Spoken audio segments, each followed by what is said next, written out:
पाकिस्तान तहरीक इंसाफ के वफद की JUIF के सरबराह मौलाना फजलुर रहमान के साथ मुलाकात की अंदरूनी कहानी सामने आ गई। जराये के मुताबिक दोनों जमातों ने कौमी असम्बली और सेनेट में हुकूमत को टफ टाइम देने पर इतफाक करते हुए बाहमी मुशावरत से आगे बढ़ने का फैसला किया है। जराये के मुताबिक मुलाकात के दौरान माजी की मुलाकातों के हवाले से भी मुलाकात जेर बहस लाई गई।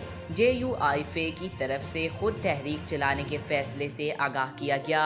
जराये ने मजीद बताया कि दोनों जमातों के दरमियान मजीद तावन बढ़ाने के लिए कमेटियां कायम करने की तजावीज़ भी पेश की गई। जराये के मुताबिक मुलाकात के दौरान माजी की मुलाकातों के हवाले से भी मामलात जेर बहस लाए गए। JUIF की तरफ से खुद तहरीक चलाने के फैसले से आगाह किया गया।